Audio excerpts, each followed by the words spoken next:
Good afternoon, everybody. Well, I am Professor Ken. You can actually, if I could do this, you could actually, that's all my information there, but you could look me up at Prof. Ken US. Make sure you US, and you could Google me and AI me and all that fun stuff, and a bunch of stuff will come up, all right? So I've been fortunate because I've always had one foot on analog and one foot on digital. My first website was back in 99, 2000. So I've been involved online for all these years. I'm a little up in age, but I've always embraced technology. And I think that's the key here, embracing technology. How many of us here are using AI every single day? Everybody should be, right? Okay, perfect. How many of us have cloned our GPT or cloned our Claude yet to help them think like us? Perfect.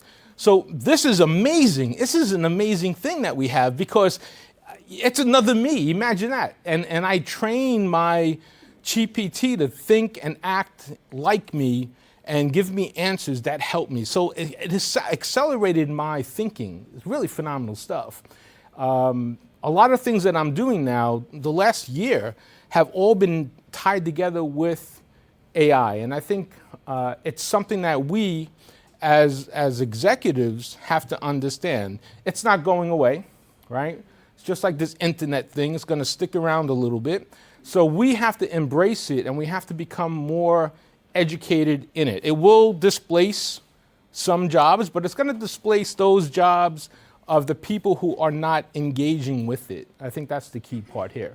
So we're going to be able to embrace AI and get better with it.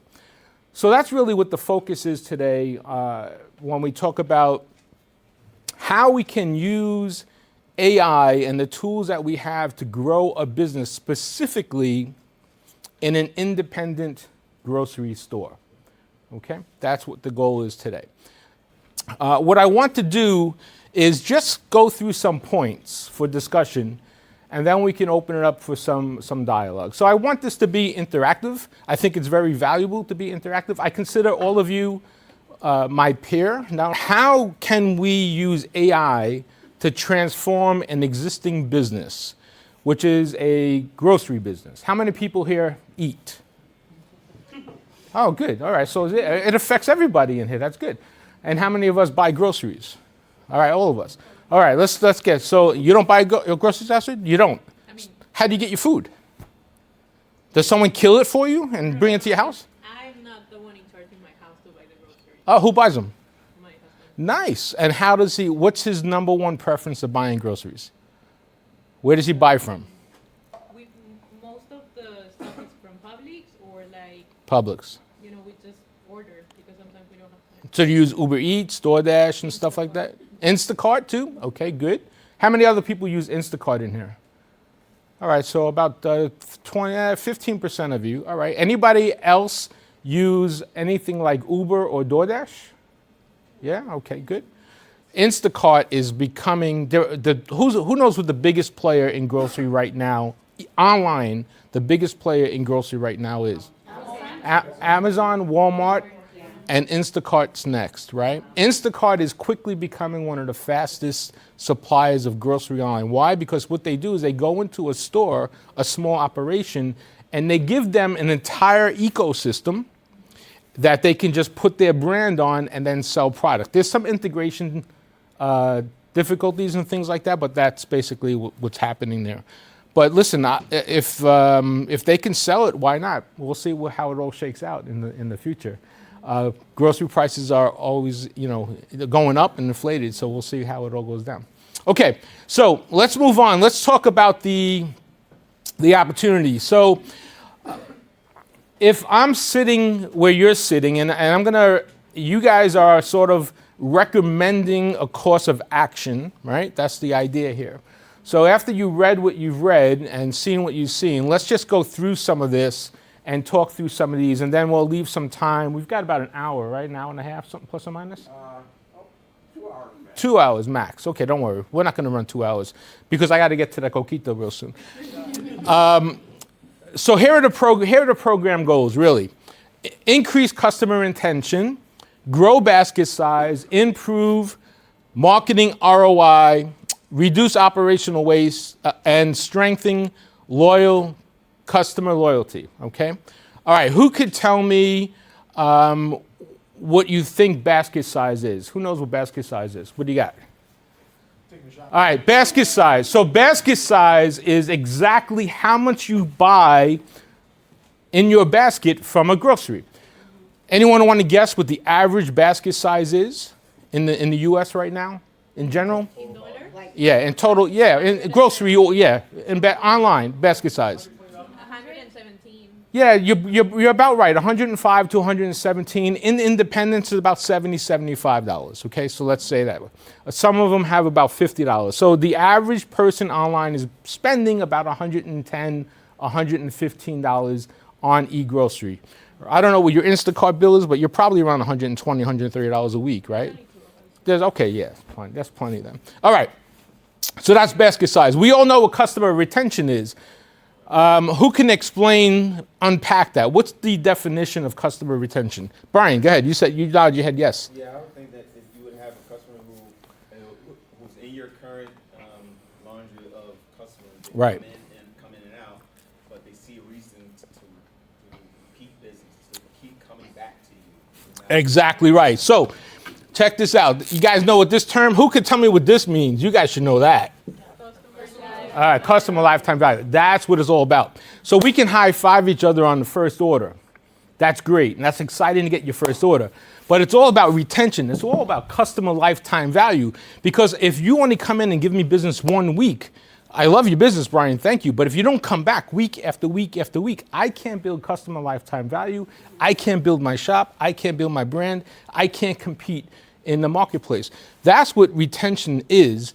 I want to increase retention rate. Average retention rate on any e-com is about 40-something percent, 30-something to 40-something percent. In grocery, it's about 20-something percent. It varies based on the type of product you're selling. ROI, everybody knows what that is, right? We want to improve that return on investment. Generally speaking, I always want to try to get like a 5x on my spend.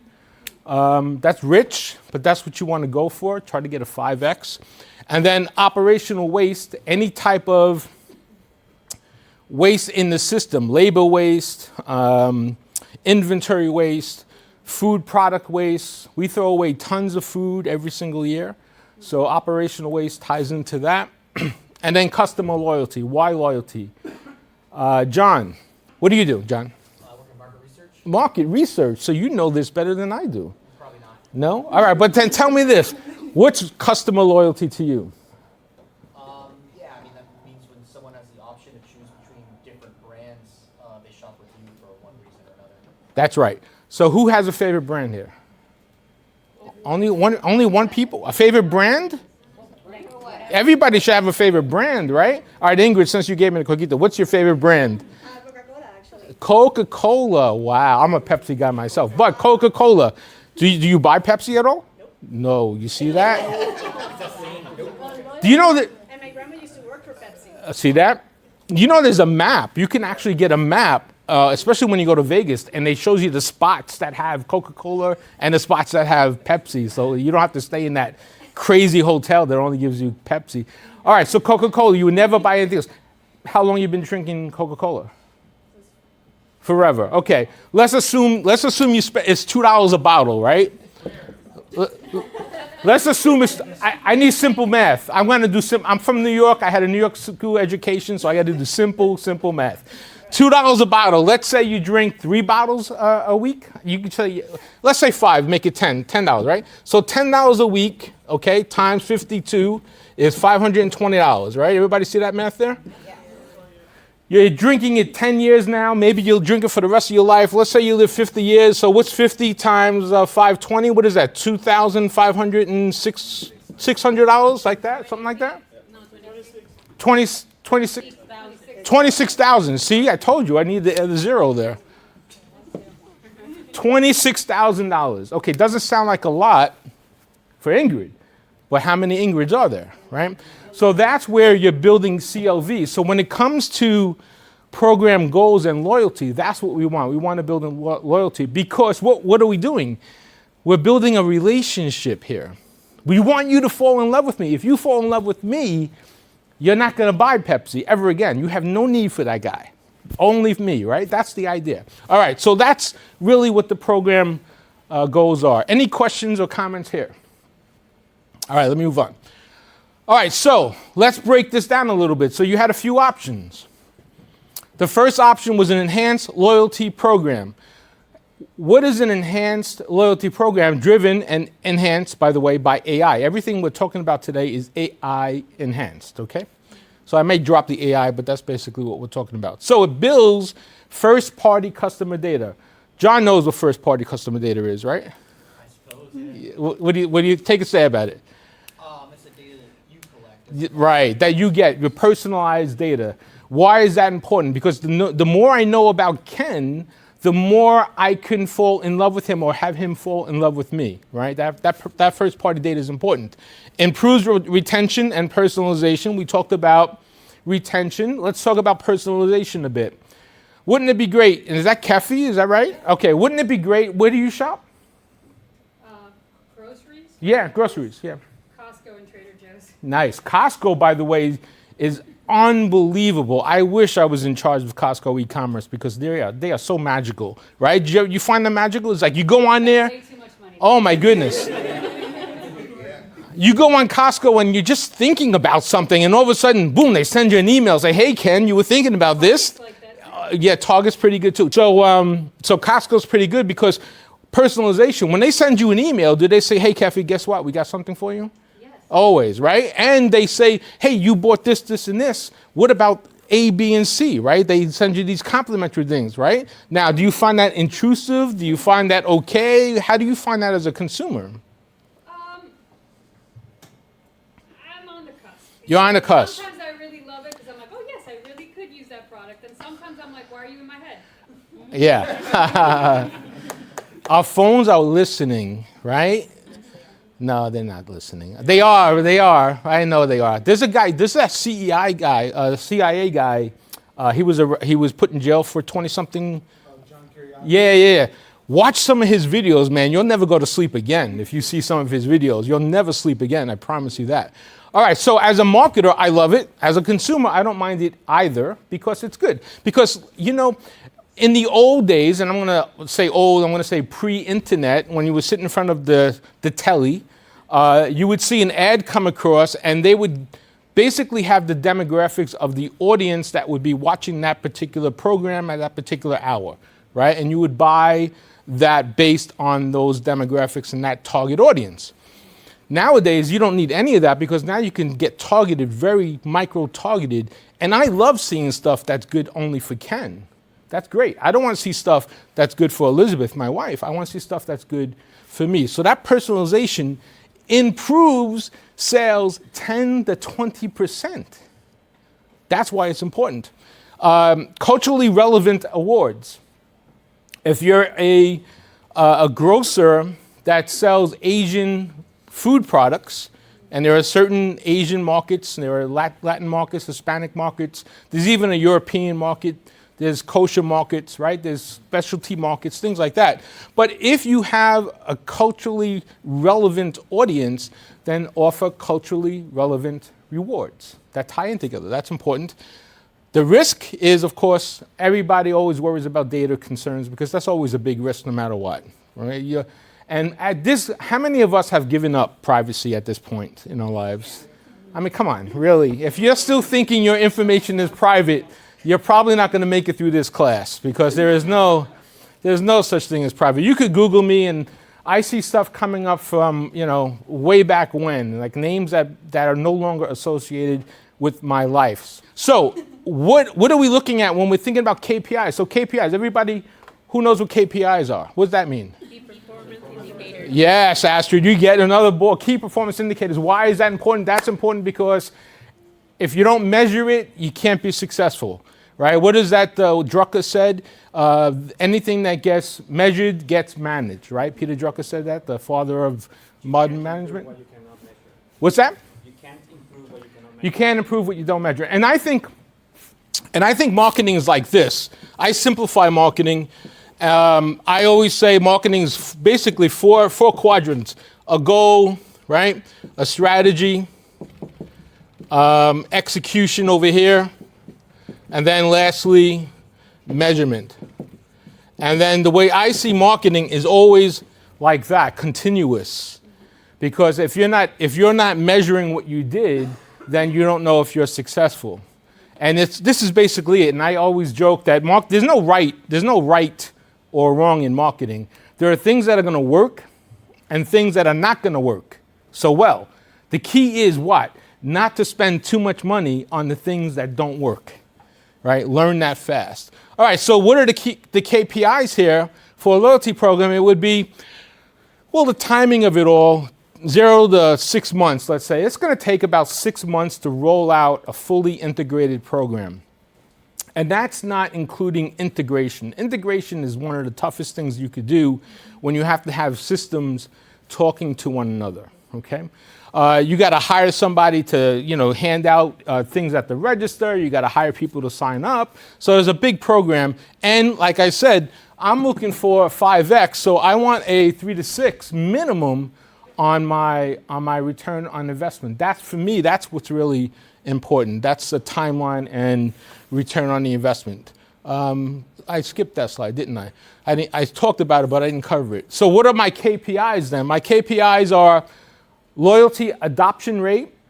So how quickly is my current audience and future audience adopting to my program? My repeat visit rate, my retention rate, important. Your customer lifetime value, we talked about that already. And then your redemption rate on personalized offers, because your redemption rate on personalized offers is going to drive up your business. That's really important. So those are at least the KPIs that I would look at. Every KPI is different for every company and every product, every service. You need to know what they are, because without having that measurement, you're not going to know if this program is successful, whether you pick this or not. We'll come back to what everyone decided here in a minute. How many of you picked loyalty program? A couple of you. All right, cool. Yeah. All right, let's keep going. We're going to cover all of them, and then we'll open it up for discussion if that's okay. All right? All right, so let's talk about customer segmentation. So we all know what segmentation is. That's key to helping us promote this personalization program. So we want to have micro segments and hidden behaviors, right? It helps us predict shopper needs, and it improves our marketing and return on investment, because now I am sending Mariella only the stuff that she wants to see. I'm not sending her the stuff that I want to see. So it's become more personalized for her. Of course, the risk with anything is that you're going to have dirty data. Who knows what dirty data is? Yeah, that rated X data, right? That's the data that you can't do anything with, because it's just not complete. Maybe it's the wrong email address or the wrong ages, and you just can't use it, and that becomes a problem for us. So if we're thinking about customer segmentation, for me, KPIs look like response rate. I want to make sure when I'm sending something out, the customer is responding effectively, because I'm personalizing that. We want to make sure that we have promotion efficiency, so there's less discounting, because I know, Eric, I know what you like. I don't have to send you, ground beef on sale for $4.99 a pound, because I know your purchase history that you don't buy ground beef. Right? Maybe you're a vegetarian, so that doesn't help me, but I'll send you vegetarian stuff, and that will give me a better promotional efficiency. I'm not spending money there. Inventory turns improvement. Who understands inventory turns? What does that mean? What was your name again? Amy, right? Okay, Amy. So inventory turns is how long you have a product and how many times you effectively sell it within a year. Right. So one inventory turn means you purchased it in January and didn't sell it till December. Exactly right. Velocity rate, right? Generally speaking, and I've launched a bunch of products over the years, a retailer will give you no more than 6 months to sell your product at least one turn. Sometimes it's 90 days. All right. That's why, anybody know what the percentage of product failures are? New product failures? What percentage fails every year? Anyone want to take a guess? 30%. Who else? Let's go over here. 80%. What'd you say? 60? 90? You said 90? Yeah, is Kelly? There you go. That one's for you. 94%. 94%. So more than 9 out of 10. More than 9 out of 10 consumer products fail for a lot of reasons, but that's the failure rate. And velocity rate has something to do with it. Yes. How do you ensure you're choosing the correct KPIs? That's a very good question. Well, it's got to be something that you know you can hit, and it has to be manageable and actionable, right? So you just can't, like, you have to be able to control those KPIs. If you can't control them, then... Yeah, but you can also choose something that might not be as impactful as something else. Right. So then you eliminate that and you learn. So it's basically learning. There's things called vanity metrics too, right? Like a like. Everybody likes likes when they get a like. I don't care for likes. I'm from New York. I want to be loved, right? So I want money in my pocket. You can like me all you want, but I want money in my pocket. So the vanity metrics have to go away. The metrics that don't mean something have to go away. So eventually you'll have to dictate and say which ones are important to you. What was your name? Jose, go ahead. Yeah, and it goes through this process, right? And I think that's a really good value point. It's unique to your business because if you're in the makeup business, maybe your KPI is women, your growth of women between the ages of 18 and 25. Let's say that's an important growth KPI for you. Right, but I guess now that we are facing a lot of disruption, Mm-hmm. mainly because of AI and all the technology, how rapidly it's changing, then that means that a KPI that you're measuring now can change. Yeah, I got one answer for you. You know what that answer is? That is the most important KPI we have in this entire building. Because if this is not coming in my pocket, it doesn't matter what we do over here or what we hear or how good I talk to you today or how good you guys are executing. If you're not generating sales and revenue, you're out of business. You're out of business, right? So it doesn't matter. I mean, you can feel good about this, feel good about that, but if you're not putting money in the pocket, if you're not growing your business, then what is that? Mark Cuban says sales solves all problems, right? And if you don't have sales, you don't have a business, period. So that's what I would say. So you're right, but don't stress it, See, make sure the revenue's coming in. Top line and bottom line is okay. Grocery, by the way, grocery is only about a 3% bottom line. So we're not making a ton of money on things. Everybody thinks grocery makes a lot of money, but they don't.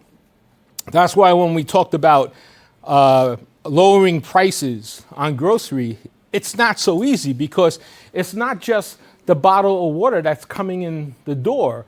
It's the trucking company that gets the bottled water there. It's the plastic company that creates the bottle for the bottled water. It's the marketing company that helps market the bottled water. It's the shipping company that ships the product. So everybody in the value chain has to agree to lower prices.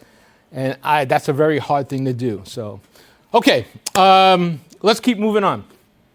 So, segmentation and timeline for customer segmentation is, well, you could do it rather quickly if you have the data.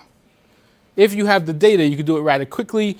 You could clean and scrub your data in about 2 months if you have a team or a good, smart individual doing it or outsourcing it. Probably do some model training in 3 to 4 months and then activate it in marketing no more than 6 months later. And I tell you, when I think about the segmentation, I always think about how can you segment stuff. So if I look at like a box, I don't know if you guys seen this yet, right? That's 1 square. So that could be like one big segmentation market, right? That could be your target market over here, but then you could sort of do that too, right? Couldn't you micro that? And then you could also do this. So how many squares do we have up there? How many segmented markets do we have up there? 17. Anybody have a different number? Oh, no, it's even more. What do you got? You have to also combine all the. You have to combine all these, right? So that's another 4, and then you have that one over there, and that one. So that's another 4. So you see the point. you could segment it a lot of different ways. And when we get down to the very bottom here, that's where we talk about that persona or the tribe or the avatar, whatever it is that you want to call it. That's important because I rather hit all these buckets in a micro level because that's going to get me better return on my investment and better sales, right? So that's what segmentation really is. I can tell you not a lot. The only big grocery companies that are doing that right now are Kroger, in my opinion. Do you know how many names Kroger has in their database? It's been said, I don't know if this is true, over 90 million household names. So how many, what is that? That's 1/3 or 1/4? No, 1/3 of the population, more or less, right? Or maybe even 1/2 of all households in the US, I'm not sure. That's a lot of names in a database. But isn't that really associated with the fact that Kroger bought up so many at the grocery store, so it bought up all their data as well? Yeah, but then people are also giving themselves that data because they really leaned into that loyalty program. So yeah, they're part of it. How many of us are part of loyalty programs here? Raise your hand. Everybody is, right? Okay, so I like it. You know, if I spend money, give me something back. Hell, I'll take another $5. I don't mind. I was pissed off the other day. I went to Taco Tuesday in Dania Point, and I'm on that list. And I told my wife, I said, oh, they didn't give me points for this $55 meal. I mean, it was cheap, right? It was the sangria was $5, the tacos were $2, and I was pissed that I didn't get any points for it. You did some damage. Right. But here's the point. And what was your name? I didn't see your card. What was your name? Eric. Eric. And Eric, here's the point. So I was pissed. So I went home, griping on the way home. And I told my wife, I said, I can't believe that. What kind of marketers are they? Do you know? And I swear to God, I can show you to on my phone. They emailed me the next day and gave me $5. So they shut me up pretty fast, right? But that's what that's all about, that and getting that return. And guess what? I'm going to be back again on a Taco Tuesday, but now I got another $5, so I can do a little more damage. All right. So this personalized marketing communications here, obviously tailored email, tailored SMSs, tailored app messaging, higher engagement, higher basket size, extends in-store warmth digitally. So if you know the person's by name, it's better, right? You feel a little more comfortable. Of course, over-communication is a big risk. How many people believe in over-communication here? I don't. You do? You do, Gustavo? Why? You don't like people talking to you too much? Yes. Yes, you do, or yes, you don't? Yes, I love people not talking to me. Yeah, right. I'm the kind of person that see the line in Starbucks and I order a line, so I just keep the line, talk to nobody, and just get my coffee. Yeah, right? I'm the same. I don't like. Do you get mad if they mess up your name? Do you get mad when they mess up your name, Gustavo? Did they put Gus on your phone, on your cup, or they put Gustavo? No, I learned to say it. Okay. I don't mind over communication. I love it. Right now, how many people care how many emails you have right now? Oh, yeah. Unread. You probably have. Look at your phone right now. Who has? Let's see. No, let's do a test right now. Let's do a test. Oh, my phone's here. How many unread emails do you have in your system right now in your phone? You got zero? Zero. You got zero too? I have to delete them. Oh wow. You have 10,000 unread, right? 5,000, 12,000. Wow. Pro tip, you can make a filter in Google that says Yeah. if it contains the word unsubscribe. Yeah, and you can Google it. You can AI it now. There you go. Thanks, Gustavo. We'll do that. What's that? That's a bold comment right there. Yeah, that is. Oh, your bull comment? All right, here, Gustavo. There you go. There's a bull for you.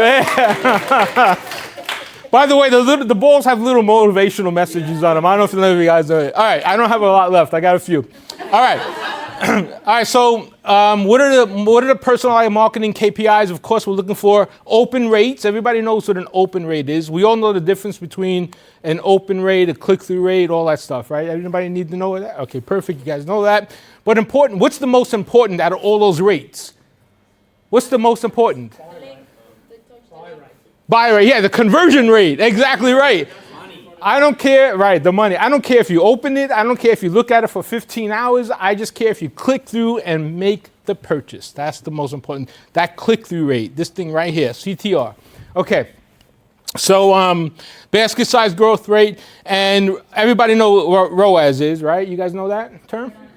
Yeah, return on ad spend. Exactly. You want to improve that 20 to 40%. I always try to get a 3 to 5x on my ROAS all the time because that's what it takes right now.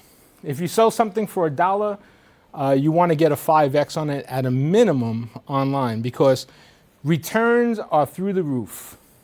Unbelievable. Look at the holiday statistics from Black Friday right now. I think returns are through the roof. Everybody loves the return stuff, right? It's become, and I have to tell you, my first online webinar was in 1999 in Dallas. A couple of people there, and they were debating. It was a big forum. I wasn't the only guy there. It was a big forum. They were saying that women will never buy shoes online. Never. Why? Why would that be true? It's a rational statement, right? And what do you think the number one selling item online right now is? Women's shoes. Yeah, you have free returns. My wife buys one up and one down size. Yeah. Of what she wants. Oh yeah. And that's what happened and that's where Best Buy had to reinvent themselves because Best Buy became an online catalog. And there's a term now that we're practicing. It's called BOPIS. BOPIS. Anybody know what that is? That's worth a ball if you can guess that. BOPIS. Who wants the ball? Oh, all right, I'll give it to you. Buy online, pick up in store. Exactly right. So that's what's happening now because you're a consumer. You want to be able to get it anywhere, any way you want it, right? You're not waiting for Amazon to deliver, although now Amazon is dropping it by drones, right? So we're getting things faster. It's a fast environment. Question, Professor. So there's this large return model, right, that's going on, and especially with electronics. Yep. You know, we return everything. Could it be a possibility that there's a second market of people that then wait for them to be open to buy it after, and then is that a concern or is that calculated in your price? Yeah, no, it's calculated in the price. So return. If I'm selling a product, I'm adding 10 to 12% onto that because of that return factor.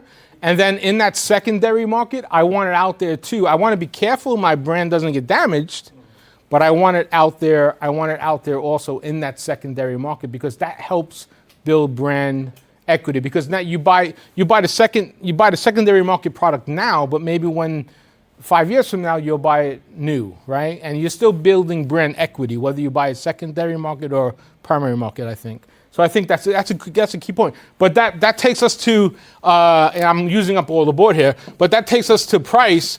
And then when you have price, you have to add returns here somewhere, right? That's got to be in there somewhere because I'm not gonna put it out of my pocket. You, the consumer, is going to pay for it, not me, not the manufacturer. I still need to make my 5 points at the end of the day. You're going to pay a little more for it because you like to order a size up and a size down. Okay, great. You like that? That's fine. We'll give it to you. You're going to pay for it. You don't know it at the time, but that's the truth, right? Do you think some of these products really cost what they cost? All right, let's keep moving on. All right, so I moved too fast. Personalized market timeline. This should be fast too. 1 to 2 months setup. Segmentation campaigns. You build it out.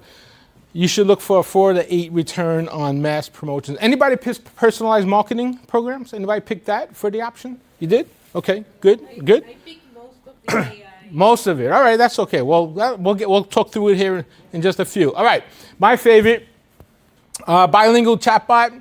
I have to say that chatbots are the greatest thing I've ever came across in my entire. Anybody ever have to deal with AT&T?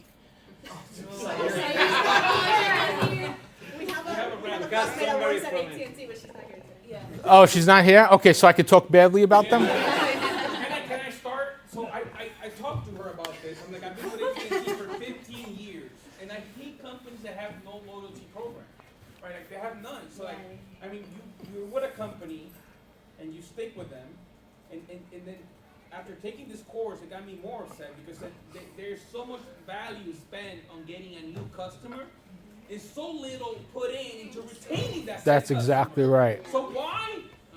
You're right. And more important, Jose, I trying to get Comcast, AT&T, any of these service companies, trying to get somebody to actually help you with your problem is just crazy. Now, that's before chatbot.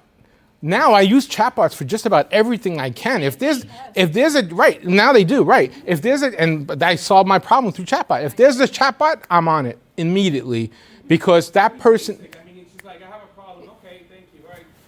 No, they do everything for you. They, I mean, depending what you want.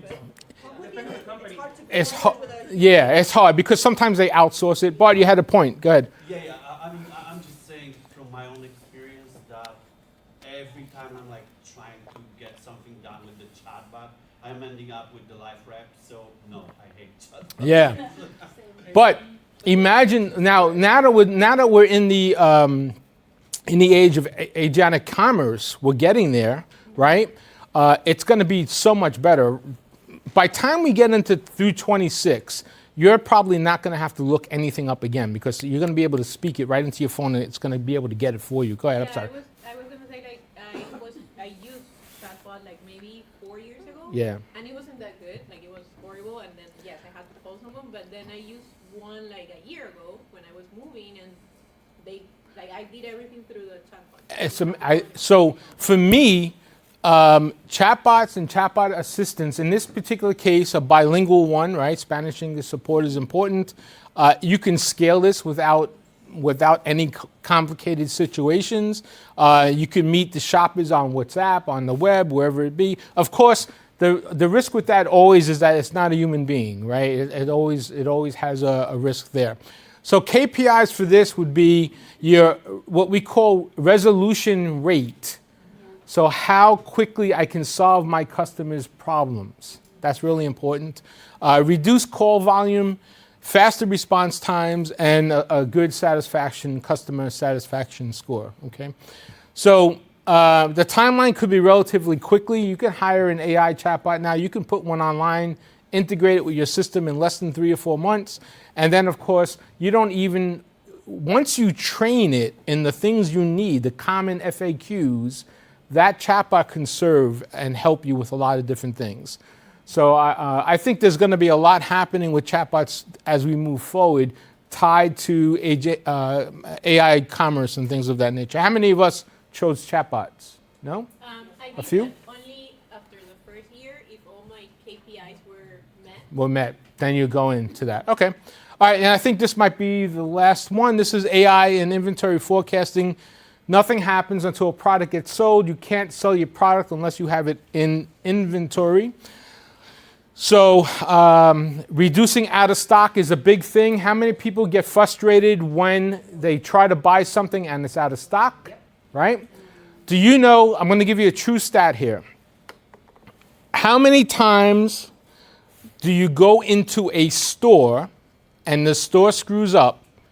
How many times do you go back to that store after the first time they screw up, on average? Never. Okay, never. Okay, well, here's the true national stat. It'll take about 3 times before you screw up in the store that you never go back to the store again. The average, national average, okay? How many times does a screw up happen online that you don't go back? Probably all the time. Right, 1 time. So only once. So you're more forgiving, meaning the consumer is more forgiving in a physical environment than they are in an online environment, right? Because of the human interaction. It's a lot of variables. And the way I think about this is think about a restaurant, okay? Experiences are interesting, but think about a restaurant. So a friend tells you go to this restaurant, you go and all that stuff. But the restaurant, maybe a bad waiter, it's raining out, traffic in Miami, you can't get there on time, blah, blah, blah. Before you know it, the steak is not good, or the ropa villa is no good, or whatever it is, right? Okay, the restaurant's bad. You probably go back again to check it out one more time because it's that good of a restaurant. If the second time is bad, you probably won't go back. But if you deliver home from that restaurant, you probably won't deliver again home from that restaurant, right? And it's very hard. Anybody here in the food business, the restaurant business? How hard is it to get a meal properly sent from cooking it to your home without some deterioration of quality? It's almost impossible. You can't do it. I mean, during COVID, we were all eating anything to be grateful, right? But the quality of the food was just horrendous. The ghost kitchen thing, remember that? By the way, ghost kitchens are now a thing of the past in most cases. But it's hard to get a quality meal from the time it's cooked to your home in the way the chef or the prepper, intended it to be. So that's important. So we have to think about that, because we want to reduce these out of stocks. We want to improve trust. We want to be there when you need us, and we want to be able to have smarter promotions. Of course, the risk is that if your shopper doesn't see it, if they don't see this change, then that becomes a problem. So KPIs for that would be in-stock rate. You want to make sure you're in stock more often than not. Your inventory turns, we talked about that, is going to be higher velocity rates. Shrink and waste reduction is going to go down, and your promotional timing accuracy is going to improve. Timeline for this is probably going to be very variable, but you could probably do it in about 6 months. There are systems now that you can integrate with your current existing system, but once you do it, you're looking at a top line lift and margin protection, which is really important. So that this is a valuable technique. How many of us picked inventory? A few of us? Okay, all right. So let's sum it up, and then let's close it up and have a discussion. So we know that AI is going to drive measurable growth, especially when it aligns with culture or your customer. We know that loyalty and data is going to help us grow the business. We know that insights across all the Marcom operations and marketing is going to help. And we want to focus on benefits, right? Not these buzzwords. And if we do this, more than likely we're able to create sustainable local growth in the marketplace at scale, which is really important. So my key takeaways for AI and this whole discussion we're having is that it should really enhance us, not replace us. If AI is going to replace us, then that's a different scenario altogether. Who knows? Maybe Skynet is on its way. I don't know. Anybody know? Who knows the Skynet reference? Oh, what's that? It's already established. It's volunteer. It is. Yeah, that's exactly right. It's coming. So you're going to lead with the benefits and then hopefully integrate. The key is the integration. Loyalty, data, marketing, all that has to be integrated. And then that's going to help us with this personalization at scale. Okay.